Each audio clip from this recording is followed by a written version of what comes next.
Hoje vamos estar dando a sequência da nossa palestra sobre redes DWDM.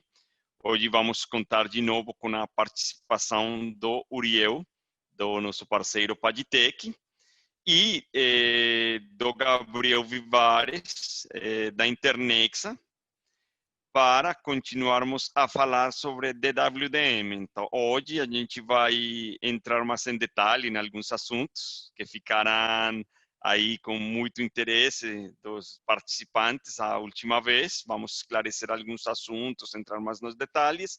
E o mais importante, vamos falar um pouco mais de como que essa tecnologia pode ser usada no modelo de negócio dos nossos clientes. Então, isso aí, aproveite muito esta sessão e é com muito prazer que a gente oferece para vocês. Um abraço e a gente se fala mais tarde, ao final da sessão. Olá, pessoal. Bom, pessoal, então a ideia dessa continuação é a gente ir um pouco mais a fundo em alguns assuntos aqui. Eu trouxe para vocês essa agenda. A gente vai ver um pouquinho mais sobre a transmissão, né, sobre o esporte ótico, quais são os desafios, o que são os fatores, né, que, vamos dizer, entre aspas, aí, atrapalham a transmissão e como que a gente contorna esses fatores, tá? Então, um pouquinho aí do que, por exemplo, a Padtech passa aí no dia a dia para alinhar os nossos sistemas, né? Então, tem que usar amplificador, tem que usar módulos compensadores, tudo isso a gente vai ver um pouquinho. Depois, vou falar de um conceito muito importante, que é o conceito de ASNR, provavelmente muitos de vocês já conhecem, né? Mas para a gente revisar aí, vamos dar uma olhada nesse conceito, porque ele define, muitas vezes, qual que é a taxa, né, que a gente pode usar em certos sistemas de transmissão. Então, tem que estar sempre atento, olhando aí para o momento que está recebendo, tem que estar sempre atento aí para o equipamento de recepção e a especificação dele para ver se a gente está atendendo o parâmetro SNR. Vamos abordar também um pouquinho de modulação. Tá? Então, existem ferramentas aí cada vez mais complexas que a gente pode usar para deixar a transmissão robusta e aumentar a taxa dessa transmissão. A modulação é uma dessas ferramentas que a gente pode variar e ir dando mais complexidade, né, para atingir maiores taxas. Aí, nesse contexto, vou entrar também num transponder novo que a Padtech lançou recentemente, que está em operação na rede da Internexa, que justamente se aproveita, né, dessas várias modulações disponíveis, esses modos de operação, para fazer um fine tuning ali no sistema e alcançar as maiores taxas em cada situação específica. E, por último, então, apresentar o case, né, onde esse transponder TM1200 já está operando. Tá? Bom, então, na última apresentação, para quem acompanhou aí a ter sido cliente na Internexa, a gente viu que o sistema de WDM é composto mais ou menos desses componentes que estão aqui. Tá? Então, tem os transponders, MUX-TMUX, amplificadores e fibra ótica. Tá? Então, apenas revisando aí um pouquinho a topologia. Mas aqui no meio do caminho eu posso ter, inclusive, aí várias estações de amplificação antes de abrir ou dropar, aí, que a gente chama novamente o sinal. Então, quais são os desafios, né? Quais são os fatores que tentam atrapalhar essa transmissão aí que a gente tem que pôr na conta e contornar? Então, a situação inicial da transmissão a gente observa nessa figura aqui. A gente tem os canais, né, aqui representados, a gente tem esses canais com uma determinada potência, e esses canais já estão juntos, né, no mesmo meio, na mesma fibra ótica, e até então aqui equalizados, porque reparem o ponto que eu puxei essa figura aqui, a gente está bem no começo da transmissão.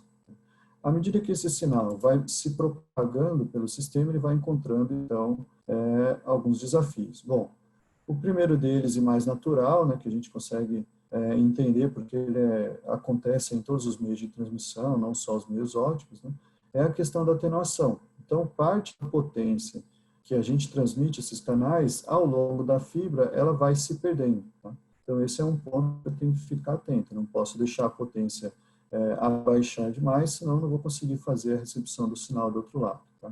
Então, é um efeito bem intuitivo aí, acredito que todos conhecem, mas na fibra ótica tem outras peculiaridades também. Tá? Então, vamos observar agora esses sinais, né, num ponto mais distante da transmissão, depois de alguns enlaces de fibra ótica, e depois de alguns estágios de amplificação. Então, aqui na figura, eu dei uma exagerada nessa parte de baixo, mas além da atenuação, a gente começa a observar também uma certa inclinação, que a gente chama de tilt, que é uma diferença de potência entre os canais. Tá? Então, os fabricantes em geral, inclusive a Padtech, estão sempre preocupados em fazer amplificadores que amplifiquem os canais da maneira mais plana possível, mas o amplificador ideal não existe na prática, né? Então ele sempre pode colocar ali um pouquinho de inclinação. Se eu tenho muitos amplificadores, começa a ter uma inclinação maior. O que essa inclinação pode atrapalhar o sistema? Pode ser que eu tenha uma potência mais acentuada para um certo canal e uma potência mais baixa para o outro. Pode ser que esse canal vermelho na frente possa ser reconhecido e o canal azul já está com uma potência muito baixa, uma relação sinal-ruído muito baixa, e ele não consegue ser entendido. Então, essa é uma preocupação constante nos sistemas de manter os canais equalizados, mesmo depois de longos enlaces aí de transmissão, ok? E aqui embaixo aparece também essa curva cinza, que é a curva de ruído do amplificador. Então, como eu falei, ele não é um amplificador ideal, então, além de amplificar os canais, ele também coloca um pouco de ruído aqui no sistema, ok? Então, se eu aumento ainda mais, né, o número de enlaces, a quantidade de fibra, o número de amplificadores, lá na frente eu chego numa situação onde a minha curva de ruído está aumentando, né, e eventualmente a inclinação pode estar aumentando aqui também. Então, o que isso mostra para a gente, pessoal? Que não dá para fazer um sistema de transmissão que seja aí extremamente longo, né? Imagina que eu quisesse dar aí algumas voltas na Terra. Eu não conseguiria fazer isso somente com LFA e fibra, porque existe um limitante aqui. Por mais que eu esteja amplificando os sinais, esses sinais vão se deteriorando conforme eles se propagam pela fibra. Tá? Então, é possível fazer transmissões, por exemplo, submarinas, intercontinentais, de longo alcance, com mais de 10 mil quilômetros, sem regeneração, né? Mas essa realidade, né, muitas vezes não é encontrada em redes terrestres, né, que tem uma dependência maior, onde eu posso colocar um amplificador ou não, dependendo se eu tenho uma estação de telecom ali ou não. Tá? Então, em suma, esses são parte desses fatores, são esses fatores aqui e outros, né, que limitam as transmissões aí a uma certa distância. Okay? Então, lá na recepção, o que eu tenho que estar observando? A gente tem que estar observando a relação sinal-ruído do canal, que é o conceito de ASNR. Tá? Então, esse aqui é um analisador de espectro óptico, é um equipamento que faz uma varredura no espectro, né, e mostra ali para a gente os canais, geralmente representados por figuras parecidas com essa, né, são esses picos aqui, ao redor de um comprimento central, né, de uma frequência central, que é a frequência daquele determinado canal. Tá? Então, como é que a gente calcula aí essa SNR? Né? A gente pode considerar que a potência de pico do canal é a potência do sinal. Tá? Então, esse é um primeiro valor que eu tenho que ter em mente para calcular a SNR. E aqui embaixo eu tenho a potência do ruído, que vai, de alguma forma, ali estar atrapalhando a detecção daquele canal. Se eu calcular a diferença entre essas duas coisas, né, a gente tem aqui o valor de OSNR. Então, quanto maior essa OSNR, mais longe o canal vai estar do ruído, mais longe as informações vão estar do ruído. Então, quanto maior essa OSNR, melhor para o meu sistema. Okay? Mas, voltando aqui na figura inicial, quanto mais longe eu tento chegar com o sistema, obviamente mais baixo vai estar essa OSNR. Então, a busca aí por uma distância em uma certa taxa, ela está sempre associada aí ao parâmetro de OSNR. Eu tenho que olhar no meu equipamento receptor e ver quanto de OSNR eu tenho que ter para que essa transmissão funcione. Ok? Bom, vamos guardar um pouquinho essa informação de OSNR e vou usar um pouco mais para frente. Vamos apresentar um outro conceito aqui, que é o conceito de modulação. A modulação é o jeito que você faz com que um determinado fenômeno físico, no caso a luz aqui, passe a conter uma informação. Tá? A modulação é o jeito que você coloca informação no que você quer, no sinal, né, no que você quer transmitir.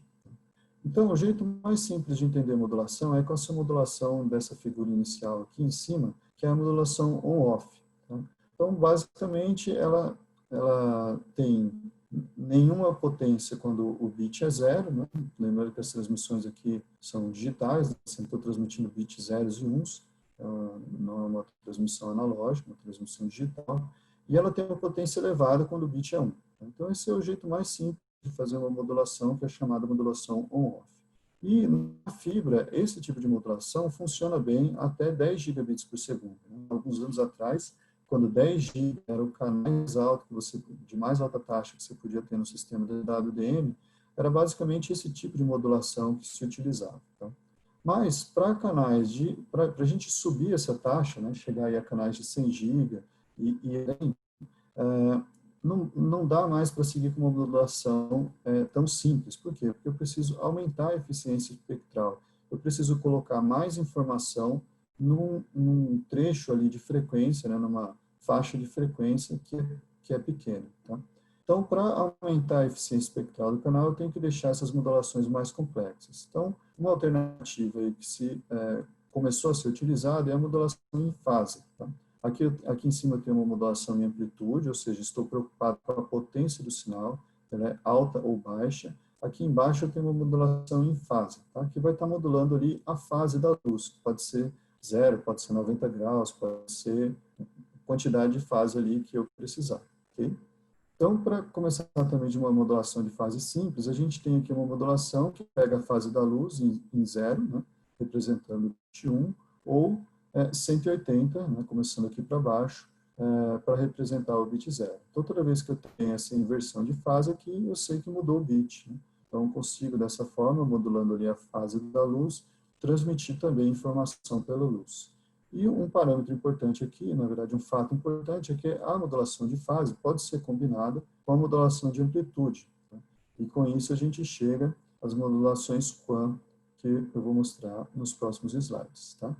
Quando a gente modula em fase, aí começa a fazer sentido representar o sinal através de uma constelação, que é esse diagrama que a gente está vendo aqui, na qual eu coloco o símbolo, que é o pontinho, né, nos pontos ali onde eu vou ter a informação que eu estou transmitindo. Então, por exemplo, esse sinal que a gente viu no slide anterior, né, de modulação de fase simples aí, ela é uma constelação BPSK, porque eu tenho o bit 1 quando a fase é 0 e eu tenho o bit 0 quando a fase é π. Okay? Então, com isso eu consigo diferenciar bits aí que eu estou transmitindo. Posso deixar a coisa um pouco mais complexa, à medida que eu vou adicionando mais símbolos na mesma constelação. Então, agora eu estou variando um pouco mais a fase, em vez de ter 2 pontos de fase que eu trabalho, agora eu tenho 4 pontos. Tá? E com isso eu consigo colocar mais informação em cada ponto. Se eu tenho 4 pontos, cada um desses símbolos, né, que é o ponto aqui, pode transmitir 2 bits. Então, percebam que essa jogada aqui é a que aumenta, né, a eficiência espectral. Eu estou transmitindo lá na detecção, o meu transponder, né, o meu equipamento, tem que detectar esse ponto aqui. Mas a hora que ele detecta esse ponto, ele já traz com ele 2 bits. Então, já é mais do que o que a gente utilizava anteriormente com a modulação mais simples, ou mesmo com aquela modulação on-off que eu mostrei no slide anterior. Tá bom? E aí, para complicar um pouco mais, lá na fibra ótica, né, para complicar e para ao mesmo tempo aumentar a eficiência espectral, lá na fibra ótica eu posso transmitir 2 constelações em um mesmo sinal. Tá? Então eu posso transmitir ela de forma ortogonal. Imagine a fibra cortada aí nessa seção transversal aqui e o sinal amarelo eu estou mandando uma constelação QPSK. O sinal verde de maneira ortogonal, então imagine a luz ali como uma onda eletromagnética, né, como se eu tivesse 2 componentes dessa luz, uma que vai na horizontal, outra que vai na vertical, cada uma delas carregando 2 bits, e eu posso ter então uma modulação dual polarization. Essa modulação, ela soma os bits de cada constelação, e eu posso chegar aqui a 4 bits por segundo. Tá? Então, estou passando aqui de uma maneira um pouco rápida, tá? Mas é só para mostrar como é que a gente pode aumentar a eficiência espectral, ou seja, transmitir mais bits, né, numa mesma faixa de frequência, numa mesma ocupação do canal, realizando, né, essas modulações mais complexas. Okay? Então, por exemplo, essa modulação aqui, DP-QPSK, é a modulação para o 100 GB tradicional que a gente lançou aí, por exemplo, acho que em 2016, tá? Mas, hoje em dia, a gente já está trabalhando com modulações, inclusive, mais avançadas que essa. Percebo que daqui para frente a coisa vai só se tornando mais complexa, ok?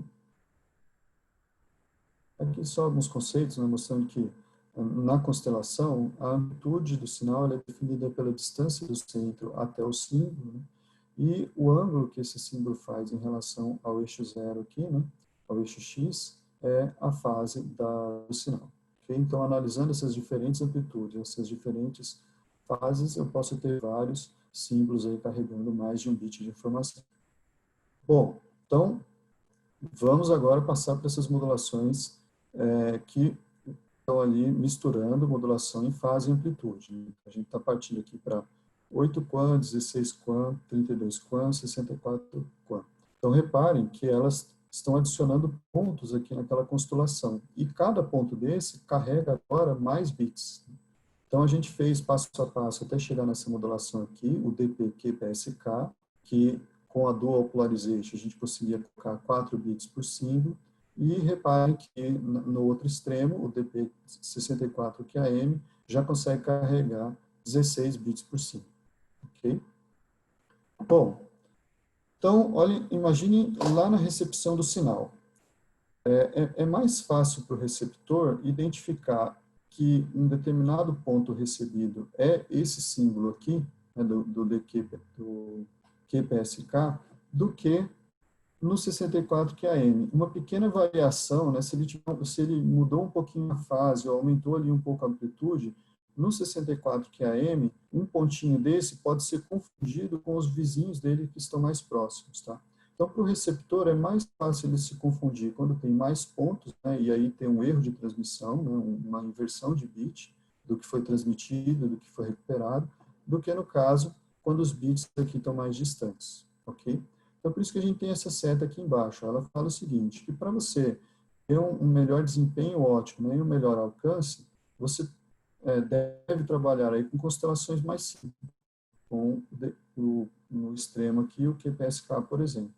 E para você ter uma maior eficiência espectral, né, para você conseguir concentrar mais aquelas informações numa faixa de frequência, eu tenho que trabalhar com modulações mais complexas. Ok? Então, aqui embaixo coloquei uma representação simplificada aí de como ficariam os canais. À medida que eu tenho modulações mais complexas, eu tenho canais mais largos. À medida que eu tenho modulações mais simples, eu tenho canais mais estreitos. Ok? Então, esse bound rate que está aqui é a taxa de símbolos, né, que o receptor tem que entender por segundo em cada uma dessas modulações. Tá? Essa taxa de símbolo aqui foi calculada, por exemplo, para um sinal de 200 gigabits por segundo. Então, eu posso transmitir um 200 gigabits por segundo em 64 QAM, vou precisar de uma taxa de símbolo de 21,3 gigabaud. Se eu transmitir esses 200 GB em QPSK, eu vou precisar de 64 gigabaud. Ok? Bom, então, como é que isso se distribui ao longo das gerações de transponders de alta taxa que a gente teve? Tá? Então, vou exemplificar aqui com o cenário PADTEC, mas isso ocorreu de maneira semelhante para outros vendors também. Tá? Então, por exemplo, a primeira geração de transponder 100 GB que a PADTEC lançou lá em 2016, eles tinham um de modulação. Eles trabalhavam em 100 GB e podiam trabalhar com a modulação DP-QPSK, ou seja, eles trabalhavam com essa primeira constelação que vocês estão vendo aqui na figura. Lá em 2018, a gente lançou a família de 200 GB, que a gente vende até hoje, tá? Que já era capaz de fazer 3 modulações diferentes para 2 taxas diferentes no mesmo equipamento. Tá? Então, além lá do GB QPSK, aqui a gente já poderia ter o 200, já pode ter, né, o 200 GB 8 QAM e o 200 GB 16 QAM. Mas qual que é a realidade que está se apresentando para o mercado agora com os transponders de nova geração? Esses transponders, pessoal, passam a ser programáveis. Então, eu tenho uma infinidade, né, de possibilidades de modulação para escolher nesses novos transponders. Ok? Então, esse é o transponder TM1200. Esse transponder, ao invés de ele trabalhar com 100 ou 200 GB, ele permite trabalhar aí com interfaces de rede de 100 a 600 GB. Então, reparem que ele começa a ficar muito flexível, porque eu posso ter uma modulação mais complexa, como a gente viu lá naquelas figuras anteriores, trabalhar com uma taxa bem alta, isso vai comprometer o meu alcance, mas eu posso usar isso aqui, por exemplo, para uma interconexão de data center, ligar dois data centers que necessitam de grande capacidade, mas que estão próximos um do outro, ok? E no outro extremo, posso trabalhar com uma modulação de 100 GB, que vai ter um alcance muito maior, porque eu uso uma modulação simples, né? E vai poder trabalhar com uma SNR muito menor. Okay? Então, esse tipo de produto que está mudando a realidade das redes óticas, porque o mesmo produto ele se aplica a diversos cenários, tá? E ele pode, dependendo ali de cada ativação em campo, mudar um pouquinho a modulação e trabalhar com uma taxa um pouquinho mais alta, um pouquinho mais alta, um pouquinho mais baixa, dependendo das condições da rede. Okay? Esse produto ele já tem um subproduto, que é um TM800GB, que é um produto que vai até 400 GB. Tá? Para determinadas aplicações, que vão até 400 GB, também posso usar o TM800GB, que a gente está chamando aqui de Lite, tá? É um subproduto do TM1200. Ok?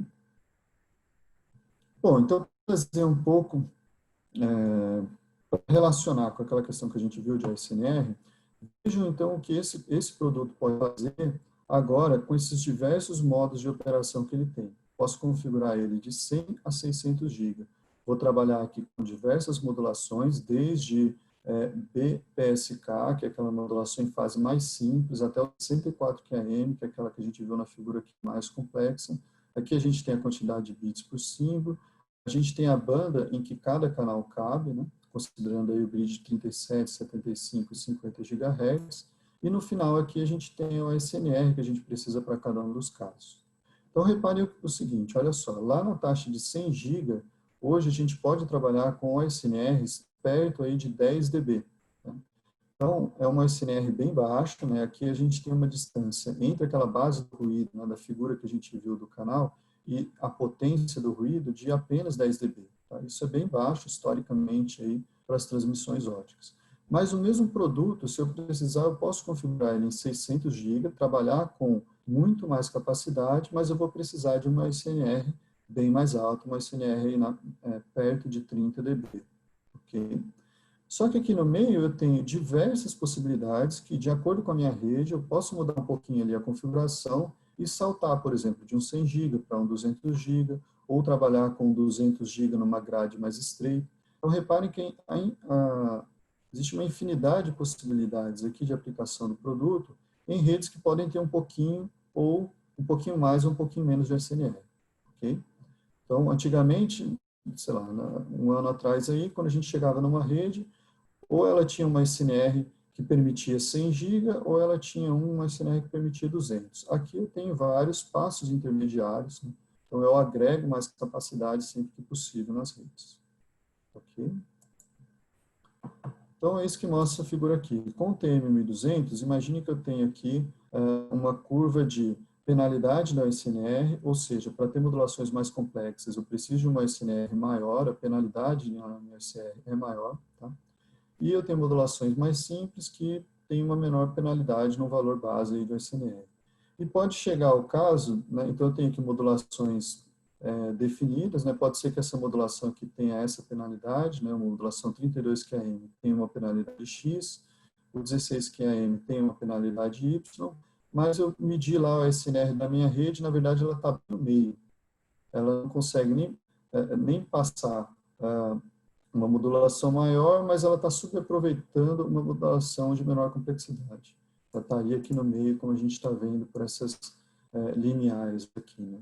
O SNR não pode ser mais alta que isso, e o limiar de banda está aí também. Não posso usar canal mais largo do que isso, né? Porque se eu for para cá, estou usando canais mais largos. Então, o que o transponder TM1200 permite também? Permite que você combine modulações, então veja que eu estou indo um passo além de trazer mais complexidade para cada modulação. Aqui eu estou combinando elas, estou misturando as modulações e ajustando o transponder exatamente para aquela faixazinha em limiar de banda e limiar de OSNR que o meu sistema permite. Ok? Então, por isso que ele é aquela característica, né, dele ser programável com o princípio. Bom, então, imagina aí que tenha ficado bem mais complexo do que apresentação, mas vamos aqui então para um exemplo prático onde isso faz diferença. Okay? Então, essa aqui é a rede da Internex, né, simplificada, né? É uma rede que interliga aí São Paulo, Rio de Janeiro, passa por Belo Horizonte. E esse foi um dos primeiros cases que a gente teve com a Internex, né? Acho que no final aí no começo de 2019, se não me engano. A demanda era, a gente precisa de canais, né, que passem de São Paulo aqui até Rio de Janeiro, que é essa outra bolinha vermelha aqui no canto mais à direita. Tá? Só que aqui a gente tem duas rotas. A gente tem uma rota principal, então sigam minha seta aqui, ó, a rota que vem aqui, essa rota principal, que ela tem cerca de 650 quilômetros, com umas 10 estações intermediárias aqui, e a gente tem a rota reserva, que tem 1.500 quilômetros, né, e passa aí por cerca de 16 sites de regeneração. Então, lembrem lá daquela figura que a gente mostrou no começo, tudo isso aqui de amplificação fibra está degenerando ali o sinal a ponto de que pode ser que eu não chegue com uma SNR muito boa no meu transponder, tá?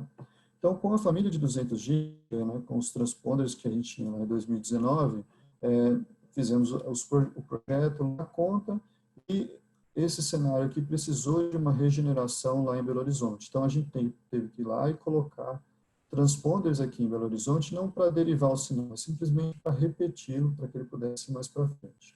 Okay? Beleza, então isso funcionou com transponder regenerador na rota de proteção e sem transponder regenerador na rota principal.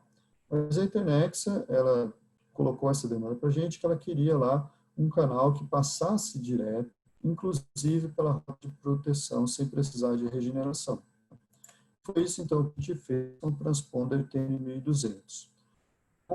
Com aquela maior possibilidade, né, de ajuste fino ali entre uma modulação ou outra, de trabalhar com um transponder mais robusto, a gente conseguiu alinhar entre São Paulo, tá, e Rio de Janeiro pela rota de produção, com 1.500 quilômetros, 16 estações, canais, né, de 100 GB utilizando o TM1200, tá? E, para nossa surpresa aqui também, imagine agora a rota principal, que é essa rota mais curta, de 600 quilômetros. A gente fez testes individuais nessa rota principal e a gente conseguiu passar até 300 GB utilizando a modulação 8QAM. Ok? Só mais um detalhe aqui em relação à rota reserva. Reparem aqui, olha, aqui na rota reserva a gente conseguiu passar dois tipos de modulação. Só que uma delas apresentou, né, como ela trabalha lá com uma modulação um pouco mais simples, essa BPSK, lembrando que modulações mais simples significam mais alcance, maior performance, a gente conseguiu deixar ela com uma qualidade, em termos aí de relação sinal-ruído, em termos de bits corrigidos pelo FEC, com uma qualidade melhor. Tá? Então, essa foi a modulação escolhida para esse cenário. Tá? Então, como esse é um sistema protegido, obviamente a gente teve que manter aqui os dois, tanto a rota principal quanto a proteção, trabalhando em 100 GB. Mas a gente deu um sinal claro aqui para a internet de que na rota principal, se a gente quiser passar canais aí exclusivos por ela, a gente consegue trabalhar com até 300 GB. Ok? A gente tem ganho aqui de capacidade na rota principal e, além disso, né, e principalmente, o TM1200 eliminou a necessidade aí da regeneração da rota reserva. Ok.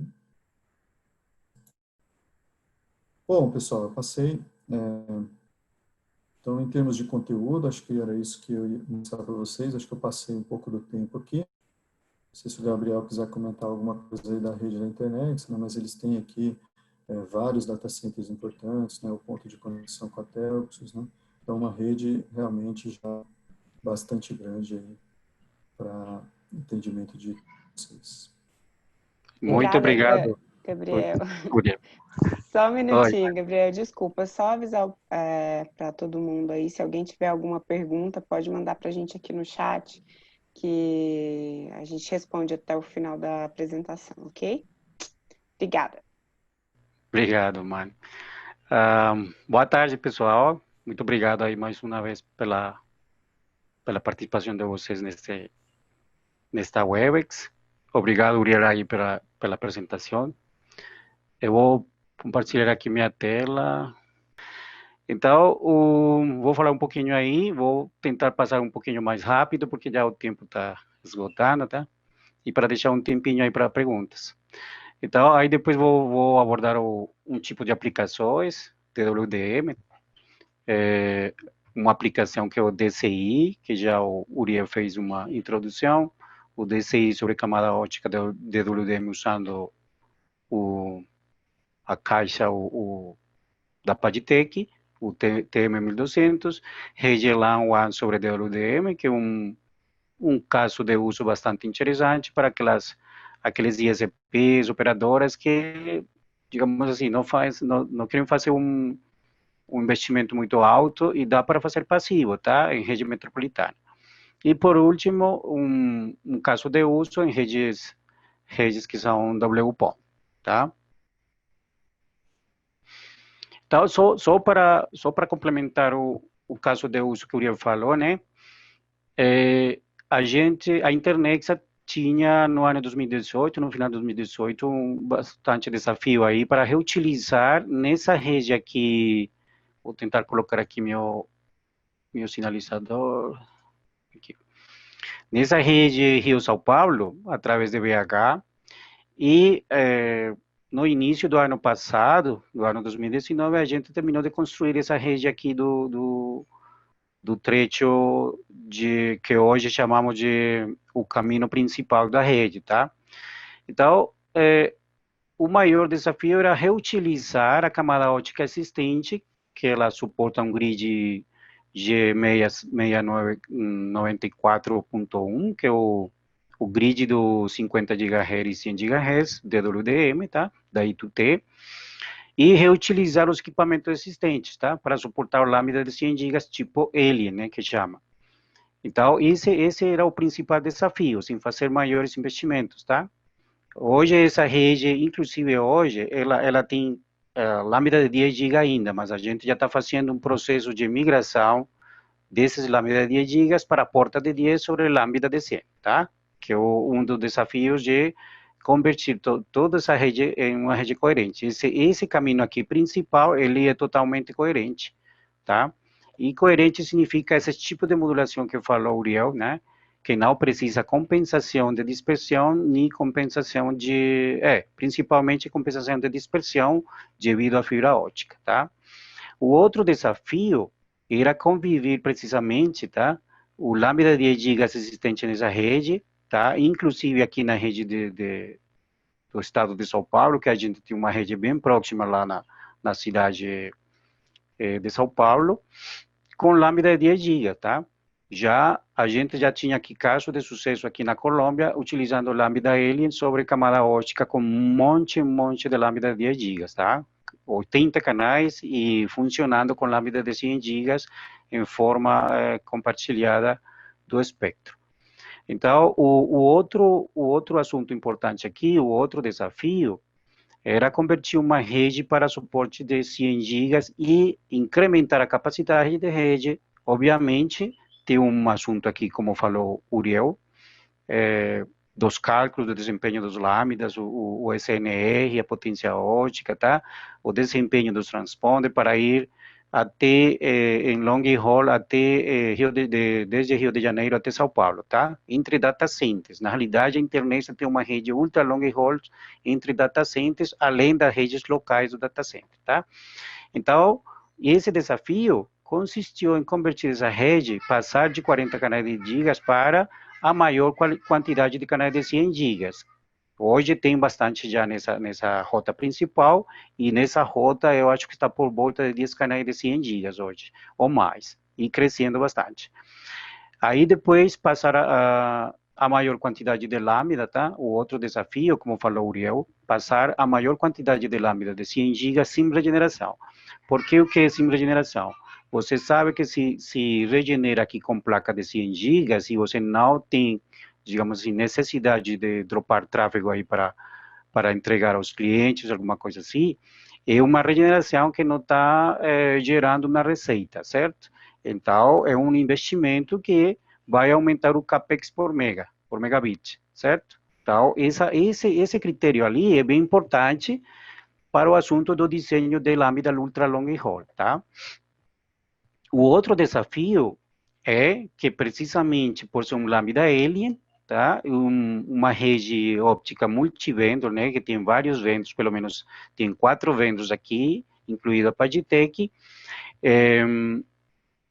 se converte em uma operação complexa, certo? Mas a gente já, digamos assim, tendo a gerência dos transponders da Pagitech, a gerência das camadas ópticas, aí já vira um assunto de treinamento treinamento e capacitação para o pessoal de operação. A gente já tem, a internet já tem no roadmap, por exemplo, aquela solução que são controladores SDN, certo? Mas, por enquanto, estamos fazendo desse jeito, tá? O outro desafio que a gente já conseguiu aqui, pelo menos pela rota principal, certo? Primário, passar a lambda de 200. Por quê? Na medida que a gente vai incrementando as capacidades em lambda de 100 gigas, o espectro óptico ele vai esgotando, vai usando os 40 canais, e já a gente está vendo a necessidade, devido à demanda de tráfego entre os landing stations, os data centers, todos os clientes entre essas duas principais cidades estão utilizando muito lambda de 100 gigas. Então, a gente já está vendo uma solução em 200 gigas com o nosso parceiro aí da Pagitech para otimizar o espectro óptico, tá? Aí otimizaria aquele critério que eu falou, Uriel, deu os bits por gigahertz, tá? Por hertz, que realmente é uma melhor desempenho dentro da mesma banda do canal, tá? Para transmitir maior capacidade, um consumo de banda, de capacidades entre data centers, certo? E aí já ultra long haul tem demanda, mas não é assim muito alta entre data centers locais, tá? Mas a gente já está trabalhando em suportar a maior quantidade de canais ultra long haul, tá? E a outra coisa importante que faz da rede da Intermex um atributo na parte de transporte bem interessante para as operadoras, para os CSPs e vocês que são clientes nossos, é que nessa rota principal a gente tem uma rede que é bastante confiável, pelo uso de infraestrutura de alta tensão, tá? Que é de OPGW, a fibra ótica é OPGW, tá? Que é de alta confiabilidade. Então, uma das aplicações mais importantes que já o Uriel tinha falado, é essa aplicação ultra long haul, tá? Aqui tem muita coisa para falar, vou tentar passar rapidinho, mas a gente o que faz? Ou, digamos assim, qual é a recomendação para as operadoras fazer transporte de 100 gigas entre dois data centers, por exemplo, 2 sites, POPs, qualquer infraestrutura que tiver na rede de transporte. Então, a gente faz hoje 100 gigas e faz uma cópia do sinal de 100 gigas utilizando aquela chave ótica, tá, que chama OLP, tá? Então, quando a gente compra os transponders da Pagitech, por exemplo, a gente compra também a chave ótica que faz o split do sinal em 2 vias, tá? O caminho principal, primário, e o caminho secundário de proteção, tá? Então, essa OLP, que é Optical Line Protection, ela faz uma proteção em menos de 50 milissegundos, tá? E aí, o cliente, ele teria pelo menos essa opção de proteção do tráfego ultra long haul, tá? Outra opção é que o cliente fala, ó, eu vou fazer a comutação do tráfego desde o ponto de vista de engenharia do tráfego, certo? Então, aí vou precisar duas lâminas pelas 2 rotas, tá? Por cada rota. Então, aí vira uma solução de 200 gigas por cada 100 gigas por cada rota, e o cliente ele ficaria responsável pela comutação do tráfego, tá? Então, e o que faria o cliente aqui? Um lag de 100 gigas, de 2 portas de 100 gigas, com proteção, utilizaria 200 gigas no momento dado, tá? Esse é um tipo de proteção que a gente utiliza muito, que é muito utilizado pelas operadoras, tá? Porque é o mais custo eficiente, tá? Tem outros tipos de proteção, tá? Que é utilizar aqui um cabo Y, né, que chama um cabo Y ou Y-cable, que só utilizaria uma porta do roteador, entra aqui e o cabo faz o split e combina os dois sinais vindo dos transponders, das duas rotas. É outro tipo de proteção, que também apresenta um custo-benefício para o cliente em termos de porta do roteador, tá? Aí, já depois, o que vem é a análise, o que estava falando o Uriel, dos cálculos ópticos para fazer passar a maior quantidade de canais. Se vocês têm uma rede que ela é compatível com a I2T, o grid 694.1 DWDM, então você pode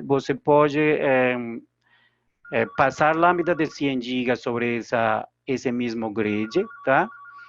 E fazer os cálculos junto com o parceiro como o Pagitech, por exemplo, de todos esses cálculos ópticos de OSNR, o número de canais, quanto vai ter, digamos, de necessidade de amplificação nos transponders, de equalização, faz todo esse desenho, tá? Com um parceiro como a Pagitech, ou, se preferir, também pode fazer, digamos, cada uma das empresas. A gente trabalha faz parte daquele grupo do chip, que tem bastante coisa para compartilhar com as operadoras em termos de cálculos ópticos e simulações, tá? Aí depois eu posso compartilhar com vocês esse tipo de soluções. Então, simplesmente para falar dos cálculos ópticos que estão envolvidos aqui nesse tipo de soluções,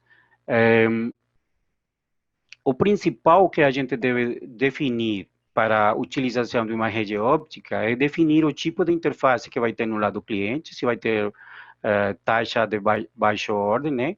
Ou de 10 GB para cima, que é auto-ordem, certo? High ordem. O tipo de interface de linha, o que tipo de lâmina vai transmitir na mesma camada óptica, por exemplo, e utilizar o mesmo espectro por canal, tá? 50 GHz ou 100 GHz, tá? No caso nosso, ultra long haul, a gente pode utilizar 100 GHz. Temos algumas partes onde utilizamos 50 GHz no espectro óptico, mas pelo assunto dos canais de 200 GB que estava falando o Uriel, a gente utiliza 100 GHz do espectro óptico por canal. Aí depois tem que definir o tipo de proteção, certo? O tipo de configuração da camada óptica, se vai ser um FOADM, tá? Como esses aqui, que são FOADM, Fix OADM, se vai ter ROADM, se vai ter OADM, etc. E depois já vem a parte do desenho óptico, que seria baseado nas condições atuais da fibra óptica, da dispersão cromática e do PMD. Tá? O que acontece? No caso da dispersão cromática, é um parâmetro da fibra óptica que já passou um segundo plano, tá? Já os transponders de 100 GB, como falou Uriel, já eles fazem uma compensação da dispersão cromática, tá? Até 50.000 picosegundos. Então, se vocês fazem um cálculo rapidinho, tá? Por cada 100 km, você teria aqui para uma fibra 652D, 18 picosegundos por nanômetro por quilômetro, teria mais ou menos uns 1.800 picosegundos de dispersão cromática entre cada um dos links, tá? Então, teria, digamos assim, a dispersão acumulada entre ponta e ponta seria bastante alta para um lambda de 10 GB. Então, não passaria um lambda de 10 GB se a rede é completamente coerente. Então, coerente é que não precisa compensadores de dispersão. Lambda de 10 GB precisaria compensar na linha ou individualmente cada um dos canais, tá? Para um canal, uma placa de 100 GB, não precisaria já esse tipo de compensação de dispersão, porque o DSP embebido aqui embutido aqui na placa de 100 GB, o DSP faz essa compensação desses dois parâmetros. Então, qual seria o maior desafio? O maior desafio seria o número de canais, tá? O SNR ponta a ponta, que tem bastante coisa para simular o SNR, todos os fabricantes, inclusive a Pagitech, que acompanhou muito a gente com essas simulações para tentar eliminar a regeneração intermediária, tá? Na rede, e simular o SNR ponta a ponta. Aí depois tem os parâmetros do transponder, tem os parâmetros, e se o transponder, por exemplo, se você tem uma rede cujo SNR, por exemplo, é de 15 dB, e o parâmetro do transponder, como falou Uriel, é de 11, 12 dB de SNR mínimo, aí significa que o lambda vai passar, ponta a ponta, beleza, tá? E esse tipo de simulações são feitas pela ferramenta que hoje, a ferramenta de planejamento óptico que tem os fabricantes já e disponibilizam para as operadoras, tá?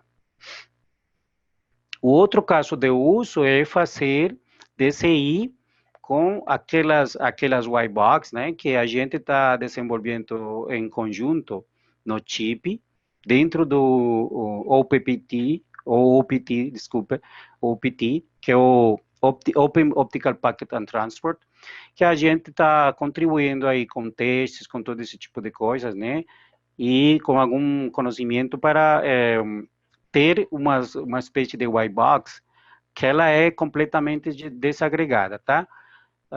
O que é desagregada? Tanto o software como o hardware são desenvolvidos por diferentes fabricantes, tá? E o cliente, ele pode escolher o que vai agregar nessa caixa DCI para utilizar na sua rede. Então, pode utilizar, aqui eu acho que não está sendo mostrado aqui, mas pode utilizar só a camada 1, os transponders, com a interfaces cliente, interface de 100 GB, interface de 10 GB no lado do cliente, ou pode utilizar camada 1, L1, mais camada 2. Então, esse tipo de DCI que a gente está desenvolvendo aí em conjunto no chip, da Facebook e outras operadoras, ela suporta um monte de aplicações, tá? Até camada 3 está suportando, tá? E já tem bastante teste ao nível mundial feitos que dão prova de que está indo no caminho certo, que são caixas desagregadas com diferentes tipos de funcionalidades nas 3 camadas, tá?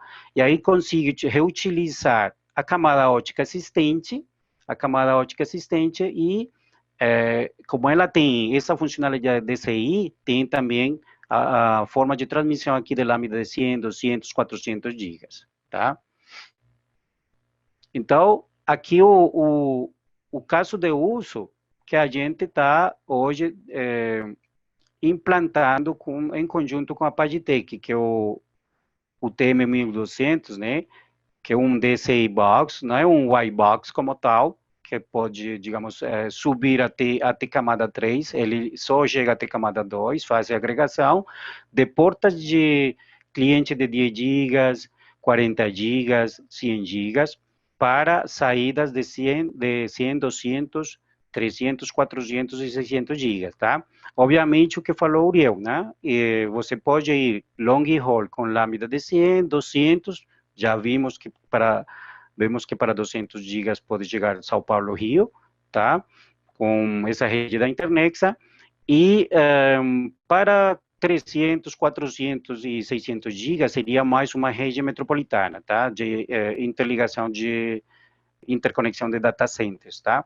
Então, a gente está utilizando muito esse tipo de soluções, aqui na Colômbia também, na rede metro, Bogotá, Medellín, e ao nível long haul para levar capacidade de 100 GB entre data centers, tá? Essa é uma das aplicações mais importantes hoje, que inclusive operadoras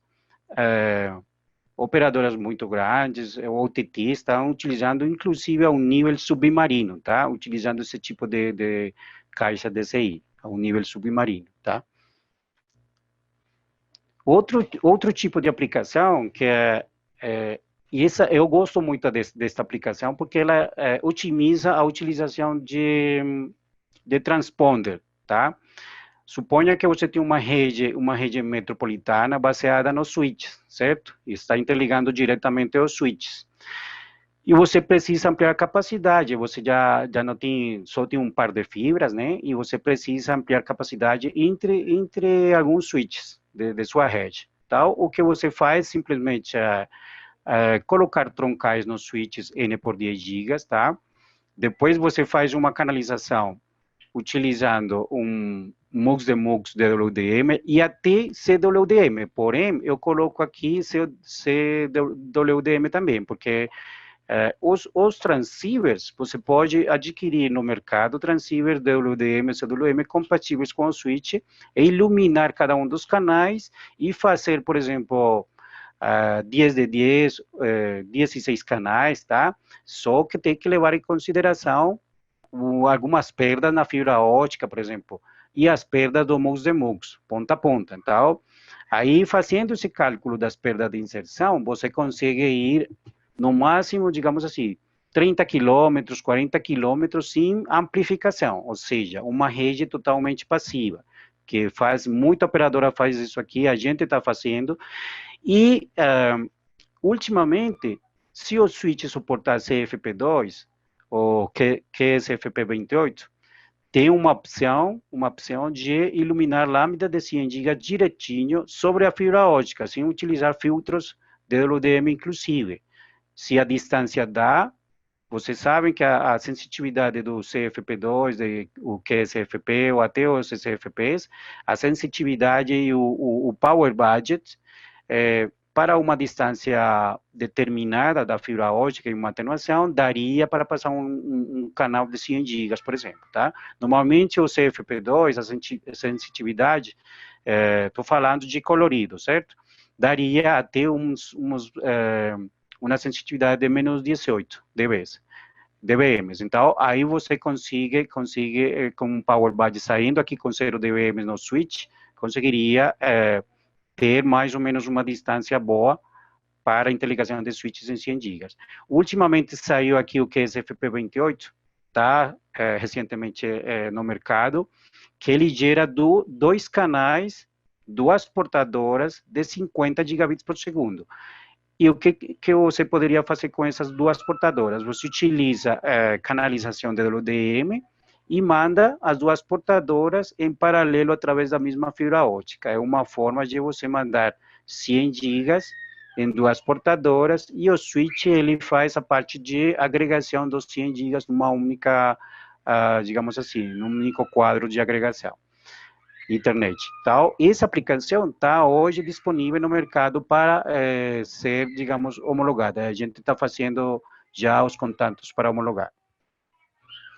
E, finalmente, tem um monte de aplicações do DWDM na parte de transporte e outra das que, digamos assim, aplicaria muito para os ISPs, nos municípios, nas cidades intermediárias, ou até nas grandes cidades, para despliegue do GPON combinado com DWDM. Então, o que faria, digamos assim, em termos de arquitetura, seria ter os filtros, que fazem a parte de DWDM, tá? E combinar o GPON, o 10 gigapon, né? Combinar no filtro, certo? E agregar no mesmo fio de fibra ótica, tá?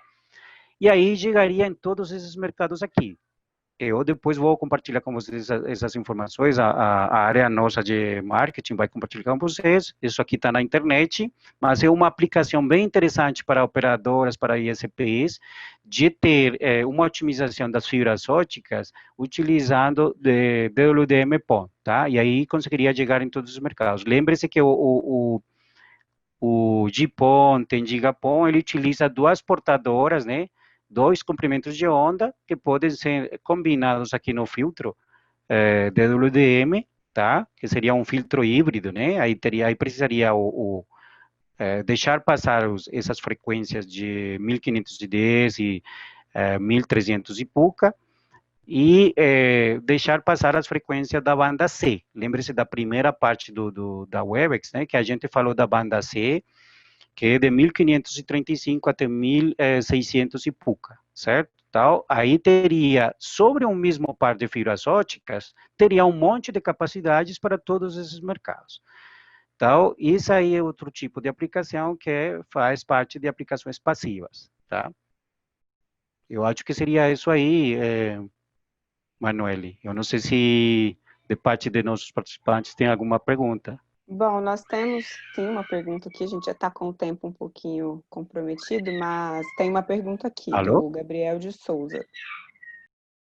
Tá me ouvindo? A pergunta aqui do Gabriel de Souza. A forma que é Alô? configurada ou modulada a frequência em camada óptica tem algum impacto na solução? Por exemplo, adequação aos serviços ali trabalhados pelos clientes? Ou realmente é transparente? E quais os requisitos levar em consideração, neste caso, para uso de Manoel? determinada modulação? Bom, então, em relação assim, ao formato da modulação, realmente ele vai ser transparente para o protocolo que está passando lá dentro. Tá?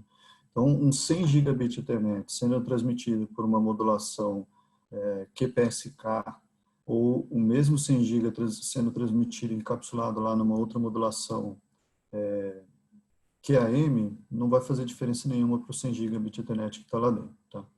Agora, realmente, os requisitos que vão fazer você escolher cada um dos tipos da modulação, entre os tipos de modulação, são os requisitos da rede. Tá? Então, para exemplificar, eu fiz um desenho aqui. Então, vamos imaginar, por exemplo, aqui. Imagine uma rede um pouco mais longa, tá? Cuja OSNR de recepção seja 18 dB. Imagine uma rede um pouco mais curta, cuja OSNR de recepção seja 15 dB. Imagine que essa rede mais curta, ela trabalha com 80 canais. Para eu colocar 80 canais na fibra, o espaçamento entre cada canal que eu vou ter que utilizar é 50 GHz. Imagine que a rede mais longa, ela trabalha com 40 canais. Então, no caso, estou trabalhando com a metade de canais, então eles podem ser espaçados, né, em 100 GHz. Okay? Então, o dobro de canais significa canais mais perto. Né? Menos canais, canais mais espaçados. Né?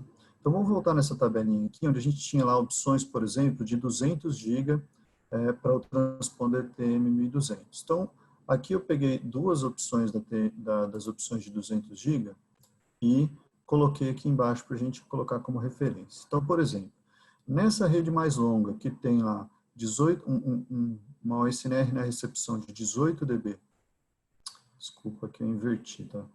Seria 15. Pode ser, por exemplo, pode ser 15. E aqui 17. E aqui 18. É que a rede mais longa que vai ter a OSNR mais baixa, tá? Então, vamos pegar entre essas duas opções de 200 GB aqui embaixo. Né? Eu tenho um DPSK, que é a modulação mais simples, e um 16 QAM. Se eu considerar o requisito de OSNR, reparem que a modulação 16 QAM, que é mais complexa, me pede 17 dB de OSNR. Então, eu não conseguiria passar ela nessa rede aqui em cima, porque ela trabalha com 15 dB. Então, obrigatoriamente, eu vou trabalhar com a modulação aqui de cima. E a modulação de cima, esse 75 que está falando aqui, é a separação entre os canais. Se eu estou trabalhando com 40 canais e tenho uma separação de 100 GHz, nada me impede de usar essa modulação aqui de cima. Então, ela atinge o parâmetro de OSNR e atinge aqui o parâmetro necessário de espaçamento entre os canais. Se nessa mesma rede de cima eu estivesse trabalhando com 80 canais e o espaçamento fosse 50 GHz, eu já não poderia estar usando essa modulação aqui de cima, porque o espaçamento mínimo é 75. Tá? Na rede aqui de baixo, acho que exagerei também no SNR aqui, né? Ah, não, isso aqui dá. Na rede aqui de baixo, ele pede aqui 18 dB de OSNR. Ah, não, exagerei sim. Vamos colocar aqui. Ah, não, tá certo. Na rede aqui de baixo, mediram lá 18 dB de OSNR na recepção. Então, na rede de baixo, eu posso usar essa modulação, por ela, agora a rede é mais curta, então dá para usar a modulação mais complexa, já que o mínimo para ela é trabalhar com 17 dB de OSNR. E aqui eu estou usando uma modulação que ela tem uma maior eficiência espectral. Tá? Por ela ser mais complexa, o canal fica mais estreito. Então, eu consigo, né, como ela pede aqui 37,5 GHz de espaçamento e eu tenho 50 GHz, eu consigo utilizar essa modulação de baixo. Reparem que a modulação de cima, nessa rede mais curta, mesmo que eu quisesse usar, né, olha lá o SNR. Ah, o SNR está boa, porque eu tenho uma SNR de 18 e a mínima que eu preciso é 14. Mas o requisito aqui de espaçamento de 75 já não permitiria usar essa modulação de 200 GB na rede aqui de baixo. Então, eu tentei exemplificar aqui rapidamente com duas redes, duas situações, mas imagine que isso aqui em campo vão ser muito mais combinações possíveis, né? Então, eu posso ter uma rede que está pedindo não só 200 GB, ela quer 300 GB. Então, eu sempre tenho que ficar ali calculando, né, e fazendo o projeto para tentar chegar à capacidade máxima que eu consigo, dada a banda disponível e dada ao SNR para aquela rede. Ok? Então, essa é a resposta aí para a pergunta. Isso, aí vou complementar aí parte da resposta, Uriel, que tem uma pessoa que está perguntando que a camada ótica é transparente aos serviços transmitidos, mas como escolher a melhor modulação em projeto, certo? Então, aí tem que fazer...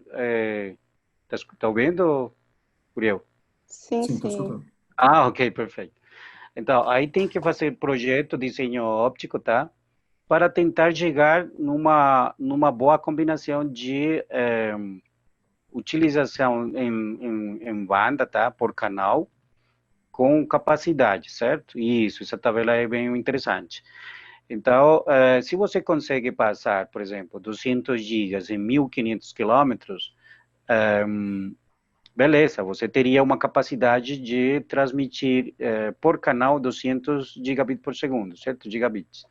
Aí vai depender do planejamento da rede, quais que são os crescimentos da rede, a escalabilidade que vai precisar, desde o ponto de vista de, por exemplo, do tráfego IP, do tráfego internet, que a operadora está planejando fazer, tá?